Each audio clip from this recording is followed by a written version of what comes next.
ప్రభువు నీ కుడి పార్శ్వమందుండి తన కోపదినమున రాజులను నలుగొట్టును. అన్యజనులకు ఆయన తీర్పు తీర్చును. దేశము శవములతో నిండియుండును. విశాల దేశము మీది ప్రధానుని ఆయన నలగొట్టును. మార్గమున ఏటి నీళ్లు పానము చేసి ఆయన తల ఎత్తును.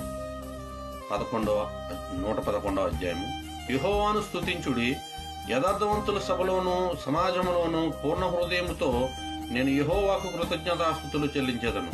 యెహోవా క్రియలు గొప్పవి, వాటి యందు ఇష్టము గల వారందరూ వాటిని విచారించుదురు. ఆయన కార్యం మహిమా ప్రభావము గలది, ఆయన నీతి నిత్యము నిలకడగా నుండును. ఆయన తన ఆశ్చర్య కార్యమును జ్ఞాపకార్థ సూచనను నియమించి ఉన్నాడు.